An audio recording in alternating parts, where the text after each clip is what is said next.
Hello বন্ধুরা, Aziz sports চ্যানেলে আপনাদের জানাই স্বাগতম।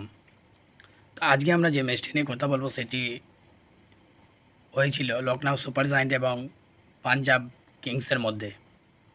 আমরা একটি দুর্দান্ত লড়াই দেখেছি, তবে আমি একটি বিষয় স্পষ্ট করতে চাই, সেটি হলো আইপিএলের বেশি টাকা দেওয়া যে খেলোয়াড় বা যে প্লেয়ার থাকে সে কি পুরো টুর্নামেন্ট জুড়ে নার্ভাস ফিল করে?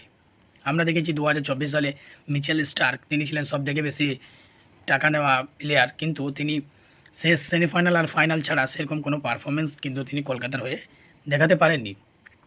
এবার যখন 2025 সালে এসে ঋষভ পান্তকে আমরা দেখতে পাচ্ছি, তিনি 27 কোটি টাকা নিয়ে আইপিএল ইতিহাসের সবচেয়ে দামি খেলোয়াড় হিসেবে 2025-এ আইপিএল খেলছেন, কিন্তু তিনি লখনউ সুপার জায়ান্টের হয়ে সেই পারফরমেন্স কি দেখাতে পারছেন? আমার মনে হয় না দেখাতে পারছেন। আজকের ম্যাচটিতেও তিনি 2 রানে আউট হয়েছেন। কোথাও গিয়ে টাকার প্রেশার কি ঋষভ পান্তের উপর পড়েছে? আমার কিন্তু তেমনটাই মনে হচ্ছে।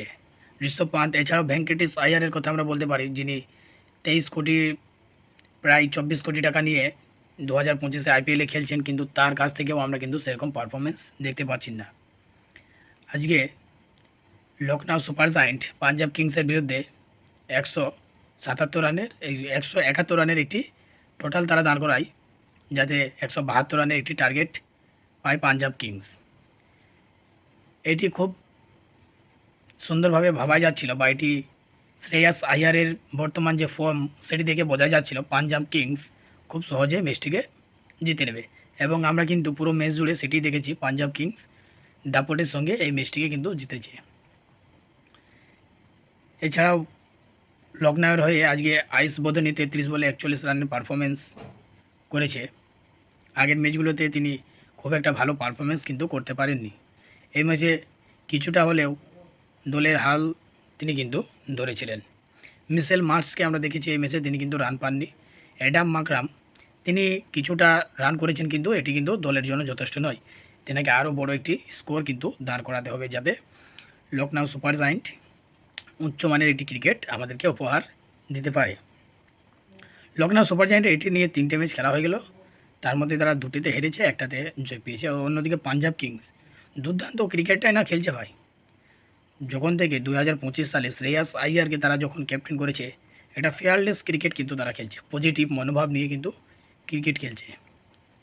এখানে কি আইয়ারের ক্যাপ্টেন্সির প্রশংসা আমরা করতে পারি, কারণ আইয়ার পজিটিভ একটা মনোভাব নিয়ে কিন্তু ক্রিকেট খেলে। আমরা দেখেছি তিনি দিল্লি ক্যাপিটালসকে ফাইনালে নিয়ে গিয়েছিলেন, এবং গত বছরে 2024 সালে কেকেআরকে তিনি চ্যাম্পিয়ন্স করেছে। তারপরেই পাঞ্জাব কিংসের হয়ে এখন ক্যাপ্টেন হিসেবে তিনি খেলছেন, কিন্তু দলের জয়ে তার ব্যাটিংয়ের পারফরমেন্সও কিন্তু অত্যন্ত সুন্দর। আমরা যদি বোলারদের কথা বলি, পাঞ্জাব কিংসের পাঞ্জাবের হয়ে আমরা যদি বোলিংয়ের দিকগুলো বিবেচনা করি, সেখানে আমরা টি-20 ওয়ার্ল্ড কাপের সেরা উইকেট টেকার বোলার বা এখন টি-20-র অন্যতম একটি বেস্ট বোলার আমরা দেখতে পাবো আশদীপ সিংকে। তিনি পাঞ্জাবের হয়ে যথেষ্ট সুন্দর বল করেছে, এই ম্যাচেও তিনি দারুণ বল করেছে। এছাড়া যজুবেন্দ্র চাহাল, তিনি কিন্তু পাঞ্জাবের হয়ে মাঠ কিন্তু মারাচ্ছেন। লখনউয়ের ব্যাটিং ডিপার্টমেন্ট আজকে কিছুটা নড়বড়ে লেগেছে, এবং তারা আগের ম্যাচগুলোতে কিন্তু সুন্দর পারফরমেন্স করেছে। অবশেষে ম্যাচটি আজকে পাঞ্জাব কিংস লাস্টে একটি 6 মেরে ম্যাচটিকে কিন্তু তারা জিতে নিল, এবং আইপিএলে তারা কিন্তু তাদের আরও একটি জয় তুলে নিল, এবং পয়েন্টস টেবিলে তারা কিন্তু শক্ত অবস্থান করছে। তো দেখা হচ্ছে পরের ভিডিওতে।